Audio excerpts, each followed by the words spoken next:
नमस्कार, जय हिंद, वंदे मातरम दोस्तों। स्वागत है आप सभी का उत्तर प्रदेश के सबसे भरोसेमंद YouTube channel UP news update में। तो दोस्तों, आज हम आपके लिए लेकर आए हैं उत्तर प्रदेश राज्य के हर जिला, हर क्षेत्र की तमाम बड़ी खबरें एवं उत्तर प्रदेश सरकार द्वारा चलाई जा रही सभी सरकारी योजनाएं। रामनवमी के पावन अवसर पर आज अयोध्या के भव्य राम मंदिर में एक अद्भुत खगोलीय और आध्यात्मिक घटना घटी।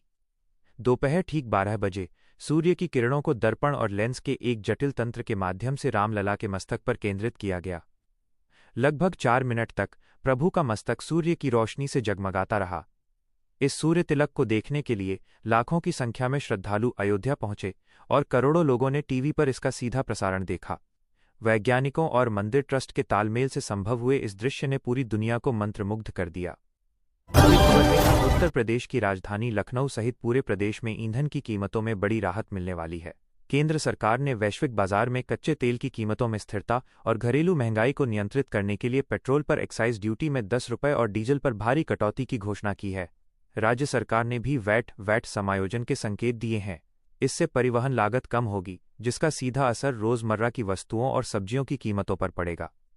मध्यम वर्ग और ट्रांसपोर्ट सेक्टर के लिए ये इस महीने की सबसे बड़ी खुशखबरी है। अगली खबर है कि धर्मनगरी काशी में आज नगर निगम की बैठक में एक महत्वपूर्ण प्रस्ताव पेश किया गया। भाजपा और अन्य हिंदूवादी संगठनों के पार्षदों ने शहर के उन 50 मोहल्लों और चौराहों के नाम बदलने की मांग की है, जिनके नाम मुगल कालीन या औपनिवेशिक काल के प्रतीकों पर आधारित हैं। प्रस्ताव में इन जगहों के नाम महान संतों, क्रांतिकारियों और प्राचीन भारतीय संस्कृति के नायकों के नाम पर रखने का सुझाव दिया गया है। नगर निगम की कार्यकारिणी समिति अब इस पर विचार करेगी, जिसे लेकर शहर के बुद्धिजीवियों और स्थानीय निवासियों के बीच मिलीजुली प्रतिक्रियाएं मिल रही हैं। अगली खबर है कि नोएडा के व्यस्त सेक्टर 76 मेट्रो स्टेशन के पास आज सुबह एक शॉर्ट सर्किट के कारण भीषण आग लग गई। आग नमस्कार स्वीट्स नामक प्रसिद्ध दुकान से शुरू हुई और देखते ही देखते इसने बगल के एक जिम और एक बड़े बैंक्वेट हॉल को अपनी चपेट में ले लिया। आग इतनी विकराल थी कि काला धुआं कई किलोमीटर दूर से देखा जा सकता था। दमकल की 15 गाड़ियों ने करीब 5 घंटे की कड़ी मशक्कत के बाद इस पर काबू पाया। हालांकि किसी जानमाल की हानि नहीं हुई, लेकिन व्यापारियों का करोड़ों का सामान जलकर राख हो गया है।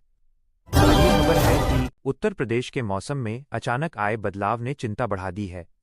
आंचलिक मौसम विज्ञान केंद्र लखनऊ ने प्रदेश के 22 जिलों, विशेषकर पश्चिमी और तराई बेल्ट में भारी बारिश और आंधी का ऑरेंज अलर्ट जारी किया है। 40 से 60 किलोमीटर प्रति घंटे की रफ्तार से चलने वाली तेज हवाएं फसलों को नुकसान पहुंचा सकती हैं। किसानों को सलाह दी गई है कि वे कटी हुई फसल को सुरक्षित स्थानों पर रखें। इस बेमौसम बदलाव का कारण एक सक्रिय पश्चिमी विक्षोभ बताया जा रहा है, जिससे दिन के तापमान में 5 से 7 डिग्री की गिरावट दर्ज की गई है। अगली खबर है संभल की ऐतिहासिक शाही जामा मस्जिद को लेकर चल रहे विवाद में आज स्थानीय अदालत ने एक महत्वपूर्ण फैसला सुनाया। मस्जिद समिति के सदर जफर अली द्वारा दायर अंतरिम जमानत याचिका को कोर्ट ने सबूतों के अभाव और मामले की संवेदनशीलता को देखते हुए खारिज कर दिया। यह मामला मस्जिद के सर्वेक्षण और उसके प्राचीन इतिहास से जुड़ा है। फैसले के बाद प्रशासन ने संभल के संवेदनशील इलाकों में फ्लैग मार्च निकाला और इंटरनेट सेवाओं पर निगरानी बढ़ा दी है। कोर्ट ने अब अगली सुनवाई के लिए 2 अप्रैल की तारीख तय की है। मुख्यमंत्री योगी आदित्यनाथ ने आज लखनऊ में एक उच्च स्तरीय बैठक में नए उत्तर प्रदेश के रोडमैप पर चर्चा की। उन्होंने अधिकारियों को निर्देश दिए कि प्रदेश में चल रही सभी विकास परियोजनाओं को समय सीमा के भीतर पूरा किया जाए। सीएम ने कहा कि यूपी अब बीमारू राज्य की श्रेणी से बाहर निकलकर देश की दूसरी सबसे बड़ी अर्थव्यवस्था बनने की ओर अग्रसर है। उन्होंने भ्रष्टाचार पर जीरो टॉलरेंस की नीति को दोहराते हुए कहा कि जनता की समस्याओं का समाधान तहसील स्तर पर ही सुनिश्चित किया जाना चाहिए, ताकि उन्हें राजधानी के चक्कर न लगाने पड़े। अगली खबर है कि सपा सांसद रामजी लाल सुमन के आगरा स्थित आवास पर हुई तोड़फोड़ की घटना के बाद पुलिस प्रशासन अलर्ट मोड पर है। पुलिस ने इस मामले में अज्ञात उपद्रवियों के खिलाफ गंभीर धाराओं में मुकदमा दर्ज किया है और सीसीटीवी फुटेज के आधार पर 2 संदिग्धों को हिरासत में लिया है। बताया जा रहा है कि ये विरोध प्रदर्शन सांसद के एक कथित विवादित बयान के बाद शुरू हुआ था। शांति व्यवस्था बनाए रखने के लिए उनके आवास के बाहर अतिरिक्त पुलिस बल और पीएसी की एक टुकड़ी तैनात कर दी गई है। अगली खबर है कि मिर्जापुर जिले के लिए आज का दिन विकास के नजरिए से अहम रहा। मां विंध्यवासिनी कॉरिडोर का काम अब अपने अंतिम चरण में है, जिसका जायजा लेने के लिए शासन की टीम पहुंची। साथ ही जिले में नवनिर्मित राजकीय मेडिकल कॉलेज को एनएमसी से मान्यता मिलने के बाद जल्द ही लोकार्पण की तैयारी है। इससे न केवल मिर्जापुर बल्कि सोनभद्र और आसपास के आदिवासी इलाकों के मरीजों को इलाज के लिए वाराणसी या प्रयागराज नहीं भागना पड़ेगा। सरकार इस क्षेत्र को पर्यटन और स्वास्थ्य सेवाओं के बड़े केंद्र के रूप में विकसित कर रही है। अगली खबर है कि औद्योगिक नगरी कानपुर में गंगा को स्वच्छ रखने के अभियान के तहत प्रदूषण नियंत्रण बोर्ड ने बड़ी कार्रवाई की है। जाजमऊ इलाके में स्थित 3 बड़ी टैनरियों कचरा कारखानों को तत्काल प्रभाव से सील कर दिया गया है। जांच में पाया गया कि ये इकाइयां बिना ट्रीटमेंट किए जहरीला पानी सीधे गंगा नदी में बहा रही थीं। नगर आयुक्त ने चेतावनी दी है कि शहर के किसी भी हिस्से में यदि मानकों का उल्लंघन पाया गया तो संबंधित अधिकारियों की जिम्मेदारी तय की जाएगी। इसके साथ ही गंगा किनारे बसे गांवों में जागरूकता अभियान भी शुरू किया गया है। अगली खबर है कि इलाहाबाद हाईकोर्ट ने आज एक महत्वपूर्ण टिप्पणी करते हुए कहा कि बुनियादी ढांचे से जुड़ी परियोजनाओं में सरकारी देरी जनता के अधिकारों का हनन है। एक जनहित याचिका पर सुनवाई करते हुए कोर्ट ने प्रयागराज और लखनऊ के विकास प्राधिकरणों से उन प्रोजेक्ट्स की सूची मांगी है जो 5 साल से अधिक समय से लंबित हैं। अदालत ने स्पष्ट किया कि बजट की कमी का बहाना बनाकर जन कल्याणकारी कार्यों को नहीं रोका जा सकता।